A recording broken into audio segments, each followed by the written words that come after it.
So this is the first problem of today's Codechef Div 2.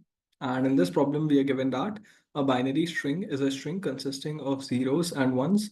We define an island as a substring consisting of all zeros bounded by ones or the ends of the string. Like if there is either it's bounded by ones or the ends. For example, in this we have two. One is this, is bounded by one, and another one is this. Zero is bounded by one and the end. So now we are given that we have integers n and k, and we need to find whether there exists a binary string of length n such that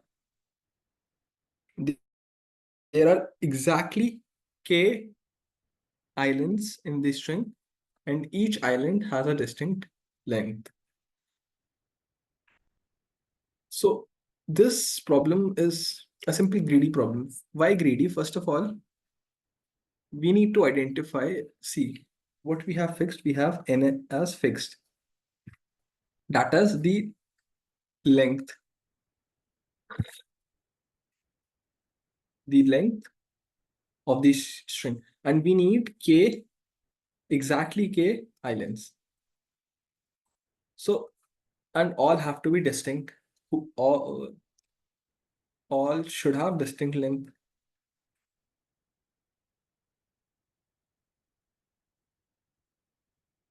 Right. So now we have a fixed length, and out of that we need to have some distinct length islands, right? These can be one. So what do you think these lengths should be if we want k islands? We can have anything. We can have 2, 700. Like we need just k different lengths. But what should be? Greedily, if we look at, since we have n fixed, we should have these as 1, 2, 3, all the way up till k. Why?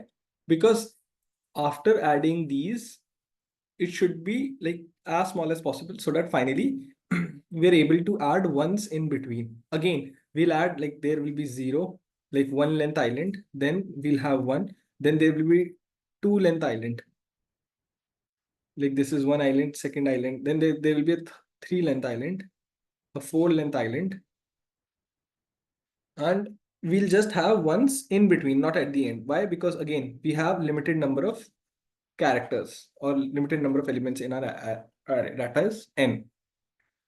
And if we have like, let's say n is now like this is n is more than the current number of elements. Once, let's say we needed only four islands, then after that we can just add ones at the end. So that is completely up to us.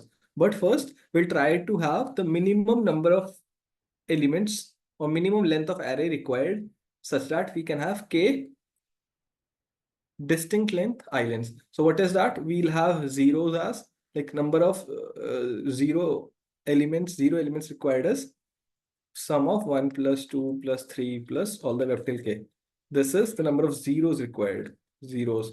And in this, we need k minus 1, ones, 1, 2, 3, for k is equals to 4. So plus k minus 1, this is for ones.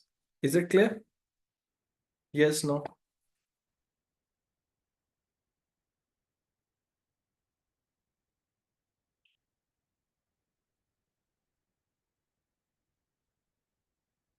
So our final thing that we have to check is, what is the sum of 1 plus 2 all the way up till k plus k minus 1? So what is the sum of this? It is k into k plus 1 by 2. This is an arithmetic progression, and the sum of this is this thing, and this we have to write. This we can add separately. So finally, the sum is this. If this thing turns out to be less than or equals to n, our answer is yes. Otherwise, it's no. So let me show you the implementation. And I hope my screen is visible, right? If it's not, probably it is some internet connection issue on your side.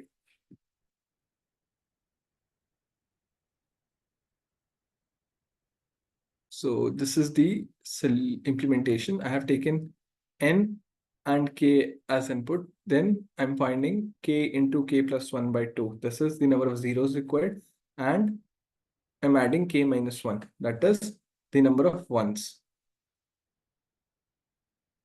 If this turns out to be less than equals to n, my answer is yes, otherwise no. Any doubts in the implementation?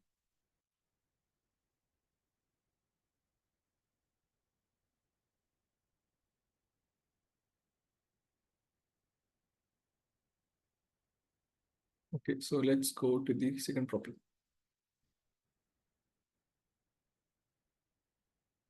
In this, we are given Chef and Shafina are out on a long road trip. The average speed of the car after 10 hours of driving is x kilometers per hour. The average speed after 10 hours is x, and Chef wants to achieve an average speed of y kilometers per hour. Now, given that he can travel a maximum of 100 kilometers in 1 hour, that is, the maximum speed can be 100 kilometers per hour, we need to find the minimum number of additional integer hours. We need to find integer hours, not like decimal. So we need to find what is the additional, at least how many integer hours would they have to travel for Chef to get at least the average speed as y. So these are the constraints that x and y are both between 50 and 100. X is less than y and y is less than 100. So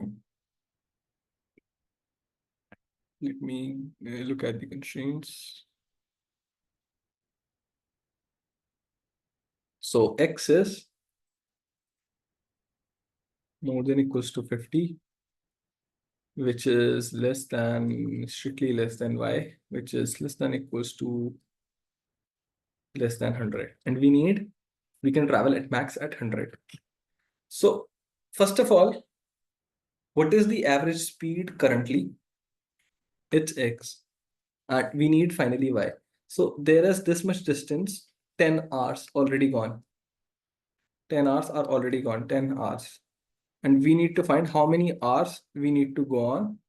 Let's say this is some alpha number of hours, such that alpha total number of hours traveled and how many kilometers we would be traveling. We would be traveling at 10 into x. Like this is the number of kilometers that we have traveled up till 10 hours. Yes, no? Up till this point, this much has been traveled. And how much further do we need to go? Like after this point, how much we want? We want the speed to be y. So let's say for alpha, the average speed, like this is the average speed. So this speed plus some remaining number of hours. So alpha minus 10. This would be alpha minus 10 into some speed, which is, let's call as s.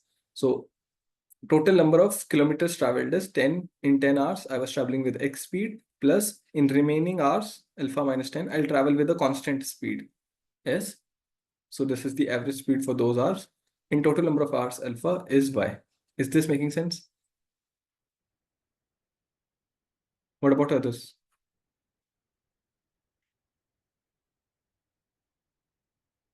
So let's find what this is. I need to find this s. So 10 x plus alpha s minus 10 into s is equals to alpha y. S, and I need to find this alpha, not s. What should I take as s? Anyone? What should I take as s? Like what should be my speed after 10 hours? If I want the minimum number of hours which I have to travel, it should be 100, right? Maximum. Yes, no? This makes sense, right? I'll travel at the maximum speed possible. So my equation is 10x plus alpha 100 alpha minus 10 into 100 is equals to alpha times y. And now from this, I need to find alpha. So alpha, I'll take this, I'll bring this here. So 100, or let's bring this on the left-hand side and these two terms on the right-hand side. So alpha is 100 minus y, and on the other side, we have 10 into 100 minus 10x. Is this making sense?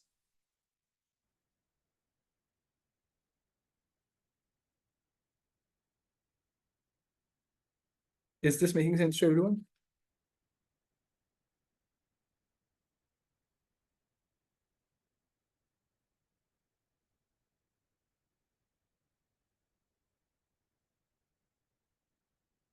So alpha will be, wait for a second.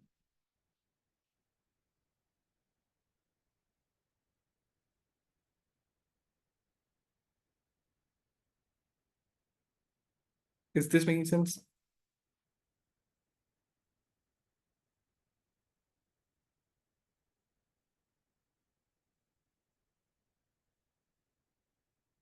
Is this thing clear?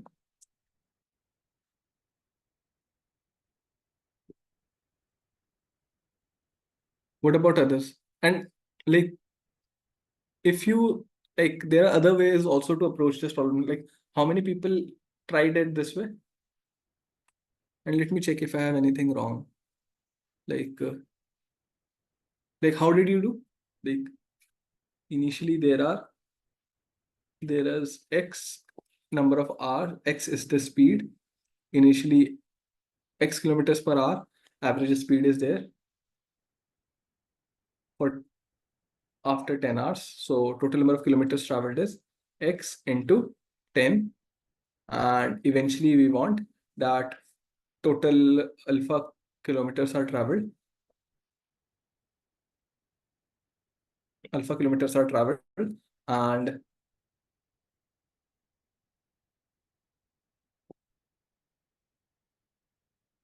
total number of kilometers traveled is alpha. And by the way, this is alpha. Like, once you find this, what do we actually need? We need how many kilometers extra are traveled. So this is also distance upon, like, this is okay. This is, you have used distance upon time is 100. Okay, you have to use different formula. Okay, but if this is clear up till now, it's clear. So this is what I was saying, right? So x into 10 is the distance traveled here. Alpha is the total distance traveled. Now, can someone tell me what we actually need? Like, is alpha our answer? Do we need total distance traveled? No, we need how much extra is needed. So how would you find that? We need this part. So you just need to subtract from alpha, subtract 10 into x. So from alpha, from this thing, I'll explain this again. Like, it has become, like, I think it's become a little confusing. See, we had this at 10 kilometers per hour. We traveled for at x kilometers per hour, x kilometers per hour. We traveled for 10 hours. So what is the distance traveled here? It is 10x. Now, let's say we travel for alpha kilometers. This is 10x kilometers. And for this, the average speed we want is, at least we need the average speed to be y kilometers per hour. So this is this. Now we need to find what is the extra distance. Okay. So what we did here, we said, like, how we can calculate y. Y is nothing but total alpha upon the time taken. Wait 1 second.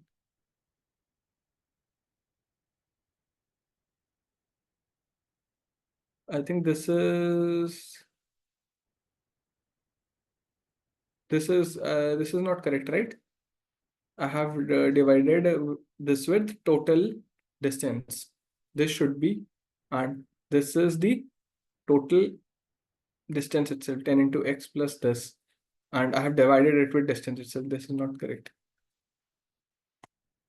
Like you can tell me in case like you were saying that you have understood, but I don't.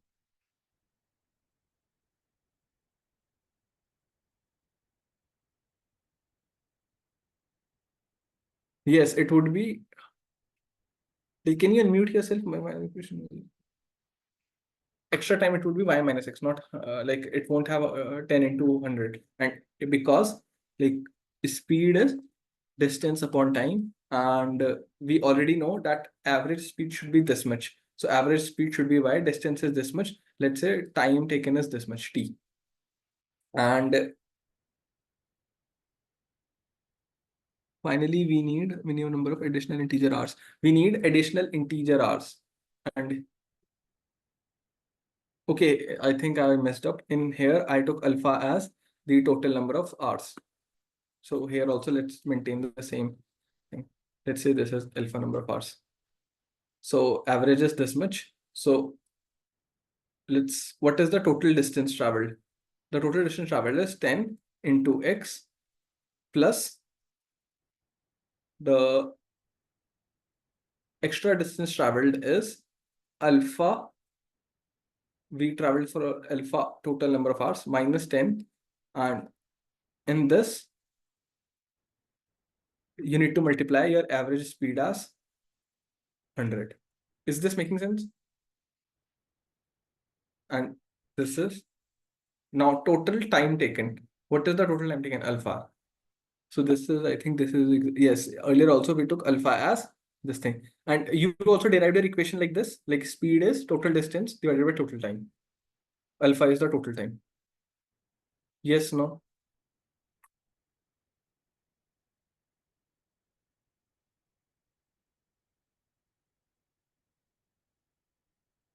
Like, did you also derive your equation like this?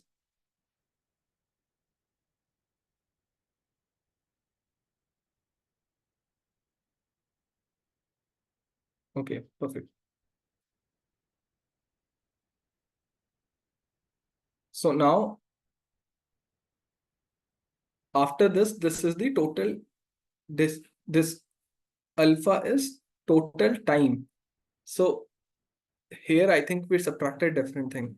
Like up till here, it's correct. Up till here, it's correct. But after this, I thought alpha is total distance, which is not true. So this is okay. We'll get the alpha as this only. But this is total time. We don't need total time. How much? What do we need? Extra time. So what we will subtract from this? The time up till now, minus 10. So this is 1,000 minus 10x minus 1,000. Just multiply this term with this. Plus 10y upon 100 minus y. So these two terms cancel out and you'll get 10y minus x divided by 100 minus y. Is this thing clear? This is additional hours. Earlier, I subtracted from this 10 times x. But you don't have to subtract 10 times x. You have to subtract just 10. Like from this, I think, where did I go wrong? Like wherever it is, I have to just subtract 10. This is not additional distance that you have like total distance, it is total time. So that's why this is additional hours.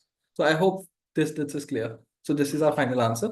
Now one more thing, you don't have to just print this. This is not like 100% sure to be integer. This can be a decimal. So in that case, take seal. Just take seal of this division. So let me show you the implementation. So this is the implementation. 10 times y minus x divided by 100 minus y. This is your double R's. Take seal of this and print the number of R's. Is it clear? Or any doubt in the implementation?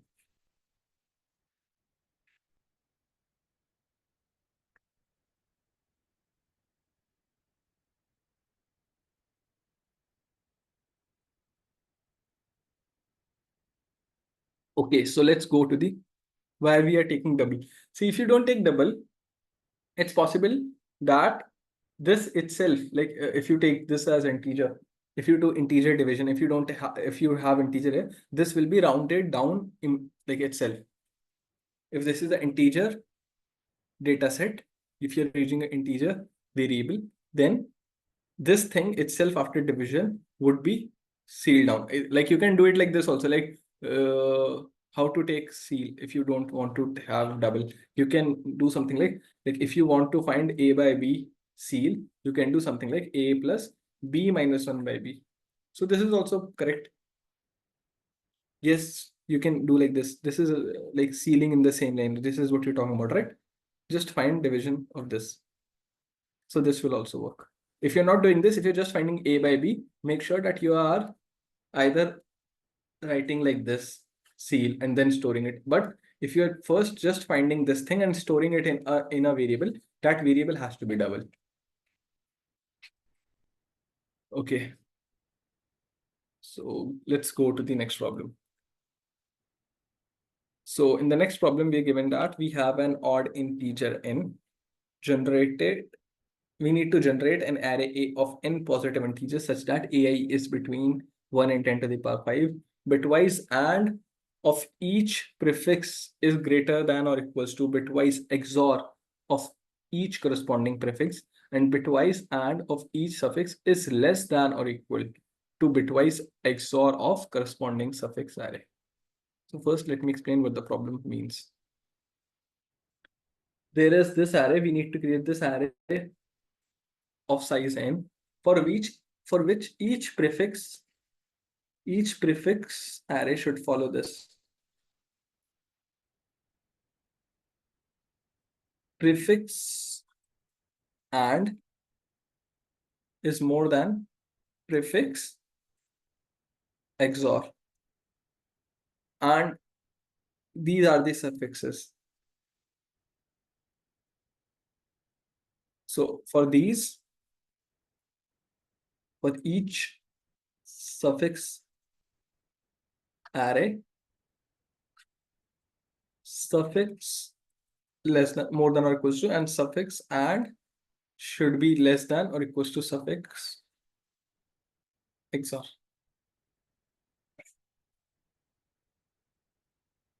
Now, how to do this?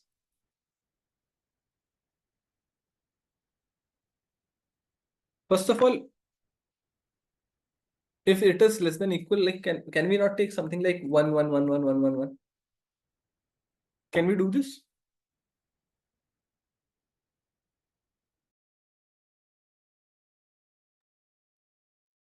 See, let's try to find what is prefix. Like if you tried, like you should have checked, like first of all, like is this even possible? What is prefix and? Prefix and is 1 1 1 1 1 1. What is prefix XOR? 1 0 0 0 0 0. So this condition is satisfied. Now what is suffix and? 1 1, like same thing. And what is prefix suffix XOR? It is 1 0 0 0 0 0. So this condition will not satisfy. Suffix and is not less than the suffix XOR. So this won't work if anybody had this doubt. Is that making sense?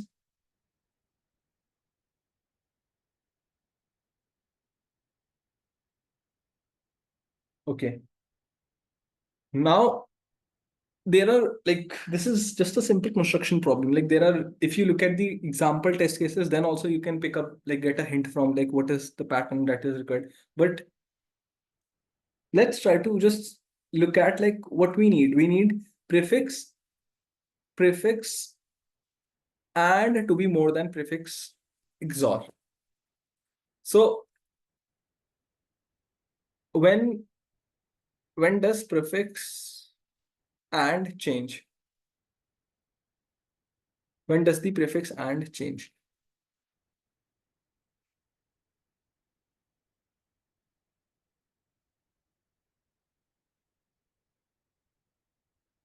When, like for the first time, a bit is unset.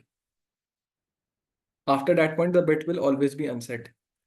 Like, let's talk about, like, let's talk in terms of bits. So up till this, let's say my last bit, least significant bit was always set. At this point, I decided it to be unset. So my prefix and changed at this point. What about prefix XOR? It just depends on how many times this bit came up till now. If it came even number of times, in my XOR also it is unset. If it is coming odd number of times, then it is set. And if it is coming even number of times, then it is unset. This is for even times and this is for odd times. So now this thing comes into picture that n is odd. So if n is odd, let's say for the first n minus 2, let's look at prefix only. For the first n minus 2, I was able to keep both or and same. Okay. After this point, let's say there were two bits, like these are the bits that are set. I decide that one of the bits needs to be closed. Since this is up till odd number of times, what will be my and? My and up till now is 1 1 and my XOR is also 1 1. Now, if I decide to close the second bit, what will be my and at this point? Like I decide to close the least significant bit. This is the most significant bit. This is the least significant bit for this. So my and will result in anyone. What will be my and? What will be my and? 10. And what will be my XOR?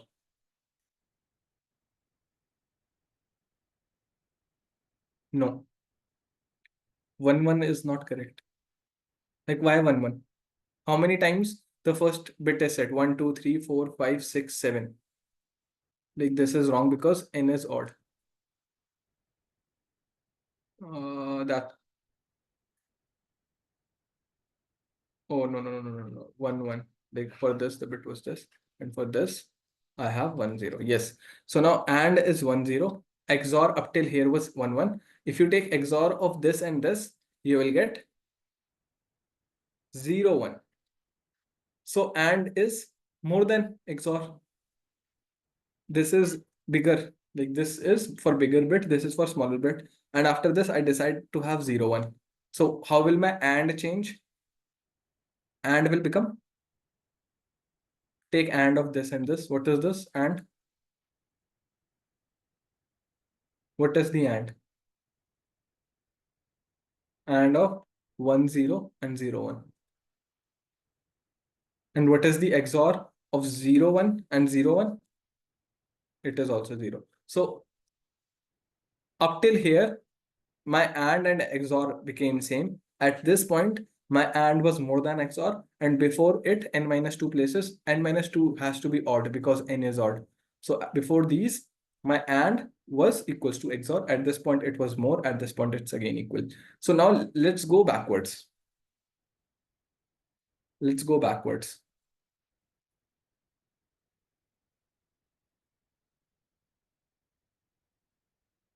Why n minus 2 is odd? Because n is odd. And why up till n minus 2? Because I just want to keep everything same up till here and just change these two. Like not change, I just wanted to arrange these two somehow so that when I am going backwards, it's compatible. So let's look. What is my and what is my XOR? My and is 0 1. My XOR is 0 1. What is my and? My and is 0 and my XOR is 1 1. What is my and? 0. What is my XOR? 0. What is my and? 0.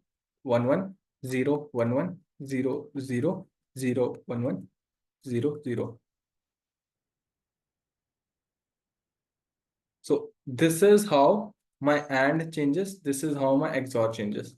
So why basically why have these two in this form? So that in backwards, I can have my AND 0 at this place. And after this point, I'll have XOR 1, 1. After this point, it doesn't matter because my AND is already 0. And in backward, I want AND less than or equals to XOR. In this way, I want AND more than or equals to XOR. So that's why N minus 2. I just want last two to have this. So if you look at, this is the binary values. These are the binary values. If we look at what is the actual values in decimal representation, these are nothing but 3, 3, 3, all the way up till N minus 2. And then a 2 and a 1. This will always work. Is this thing clear?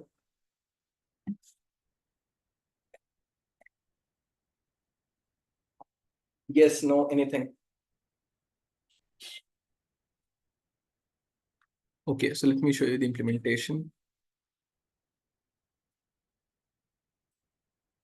So the implementation is very simple. If N is 1, you can just simply print 1. If you print like otherwise, you can just print 3, N minus 2 times, and a 2 and a 1. For anything, if N is not 1. Is that clear? Or any doubt in the implementation?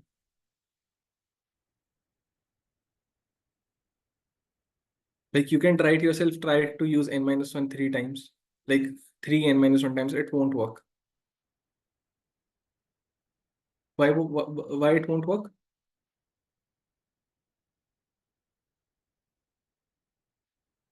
Like I'm not sure it will work or it won't work. Like if N minus 1 is, and 3 is coming N minus 1 times. So at the last point, that is 0. Okay. And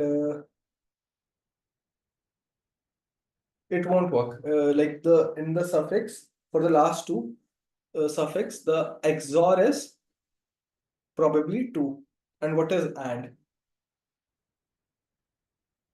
AND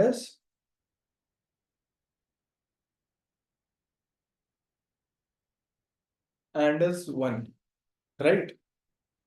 So suffix condition won't satisfy. Any other doubt? And please don't like when you're asking it out, don't ask it to me directly. Like don't write a direct message. Write it publicly so everybody can see what is the question. Like otherwise, they're just listening to me, just saying something. They don't even know what is the doubt, right? So please don't write any message to me directly. So let's go to the next problem.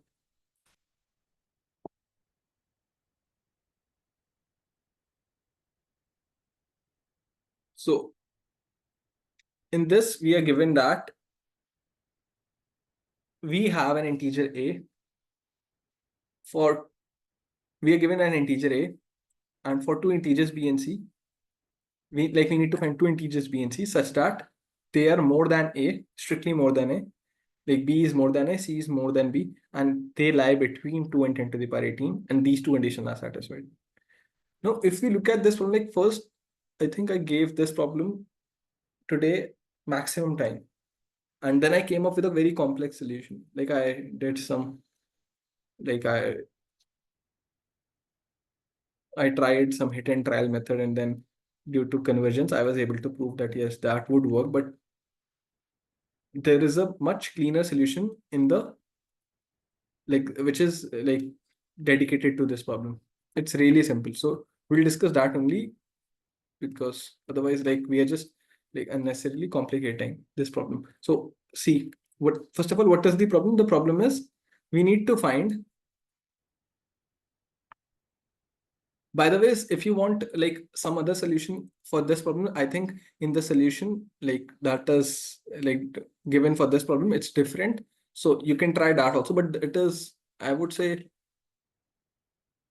like it is not as simple as this. Like you need far more insights, or you need to prove that for a longer, you need, like, you need to prove it for first check for n equals to 5, then n equals to 7. This is like, if you understand this much, like you don't have to check for anything. You just, like, you know that this will work for any n which is odd. So coming to this, we need these two conditions to be true. A should be less than b, b should be less than c. So first of all, if we look at both of these simultaneously, it's very hard to find b and c simultaneously. So what we can do, we can say that, okay, this is true. In order to, for this to be true, what do we need? Let's say B is something k times A. So k to the power A. So we can write B to the power C as k A to the power C. This is nothing but k to the power C, A to the power C. And this will always be divisible by A. Why? Because I can just cancel one power, C minus 1.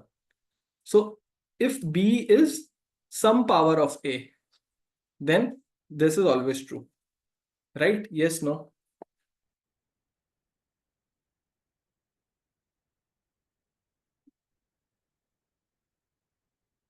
And this is also true. B is more than A. K is more than 1. So now the second thing, how to make this thing. A to the power B should be divisible by C. So what is B? B is nothing but K A. Modulo C should be 0. So A to the power A, K outside, should be divisible by C. So if I say C is simply A to the power A, then this also works. How? This simply becomes, this will become C to the power K divisible by C. Because A to the power A is C. So now what is my A? I have A. My B is A to the power KA. And my C is what? A to the power A. Is this thing clear? And now I can choose any K. I'll choose as 2. It has to be more than 1, right? Is this thing making sense? So simply, your B is A 2A and your C is A into A to the power A. Now there is just one more thing that you need to do. And that is, wait for a second. Like, by the way, if I decide that like instead of taking A to the power A, you can also take C as A to the power K. Why? Because then also it would work, right? Basically, A to the power B needs to be divisible by C, and B is A to the power Ka. So instead of having it as bigger, I can say A to the power K. A should be divisible by C. So we can take C as A to the power K also. So then also C to the power A will be divisible by C. This will also work. So we can say that, okay, I have A, my B is Ka, and my C is A to the power K. So if K is 2, then I would say my B is 2A and my C is A to A square. Is it clear? Yes, no? And this will also make sure that your A is less than B, less than C, because A is less than 2A less than A square. This is only not true. Like, this is not true for just one value of A, which is A equals to 2. Like 2A and A square are both same. So in that case, we can just apply brute force and check that instead of A, 2A and A square, we can print A. Like since we have A as 2, we can use the values as 2A and 4A.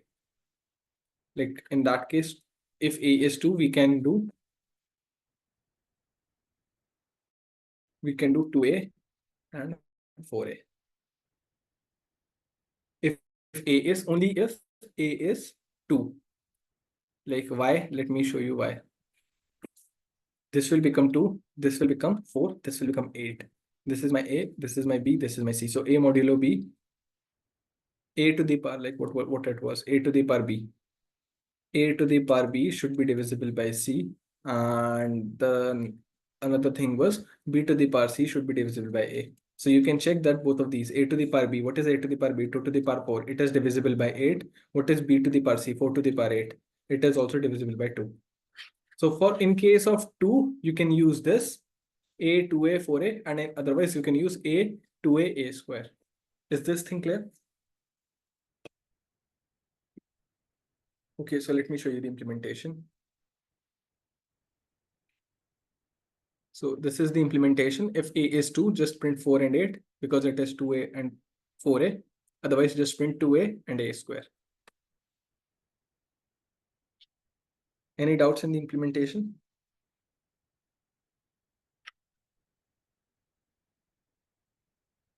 Okay, so let's go to the next problem.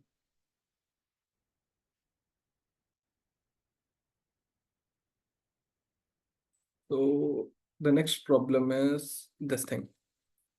So in this problem, we are given that chef has given you an even integer n, and we need to find whether there exists n distinct integers a, b, c such that a, b, c are prime, a square plus b square plus c square is equals to n. Like all summed up is n, and n is even, and a, b, c are prime. So we are given t test cases, 500 test cases, and n can go up till, if we look at this subtask 2, n can go up till 10 to the power 10. So what we are given? N is even,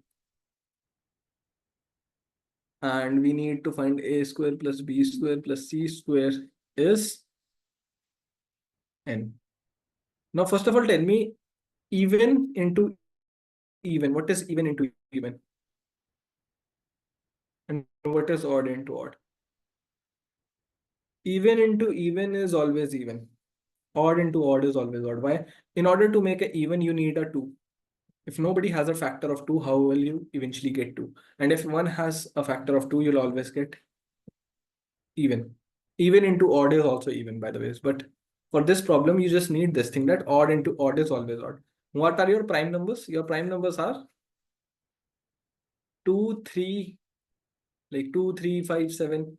So the thing to note here is you only have one prime number which is even. All other prime numbers are odd. So if you have these primes, if all three are odd, the sum of odd plus odd is, like, if you add 3 odd numbers, you'll get odd.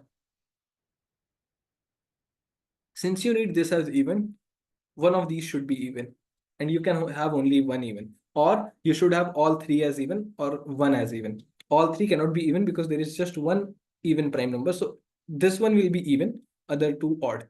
And since this is even, we already know this is 2. So now our problem is reduced to something like we need to find a square plus b square, which is equals to n minus 2.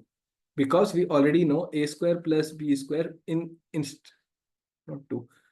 Instead of c, I can write 2 square is n. So here minus 4. So we now, instead of finding a, b, c, I need to find a and b. Is this thing clear?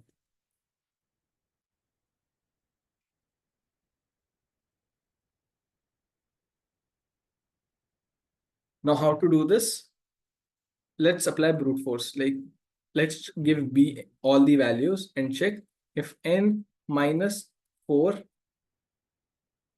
minus b square under root this is a prime.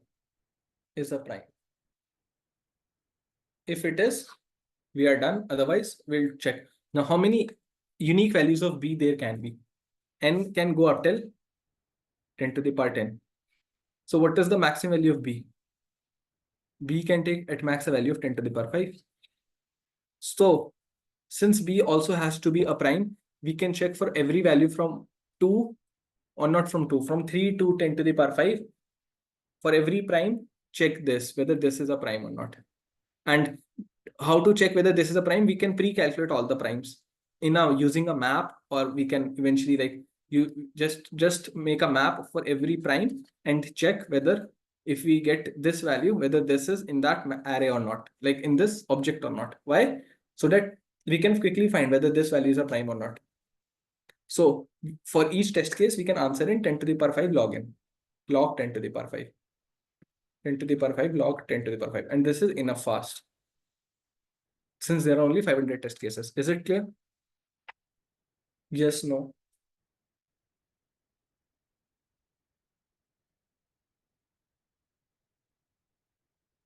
Okay, let me show you the implementation.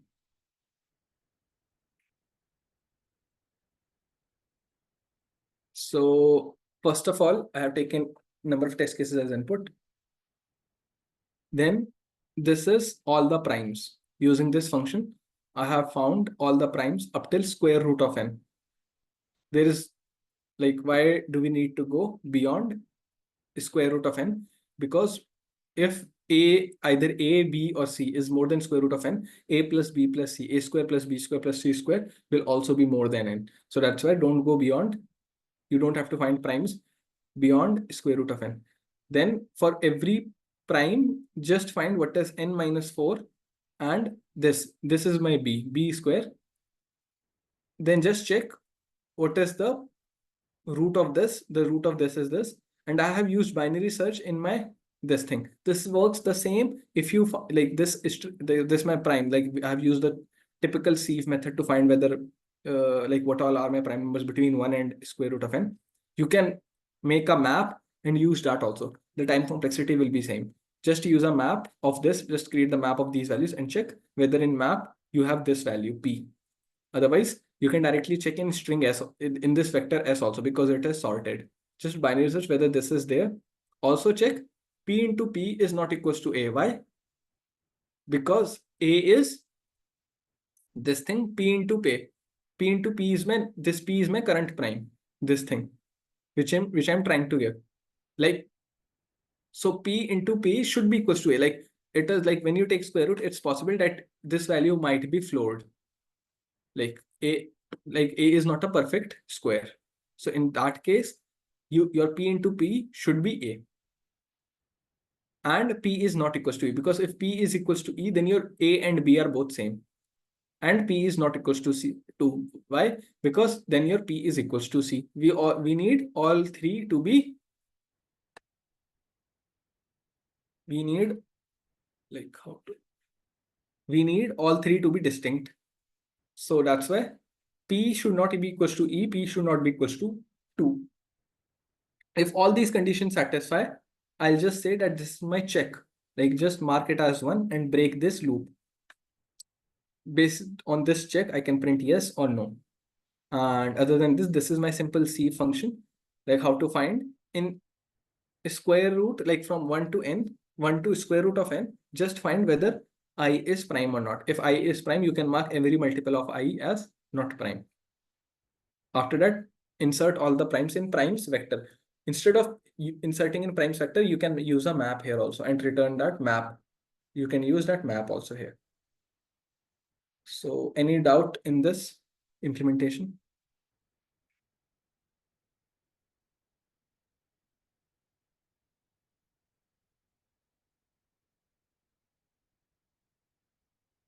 So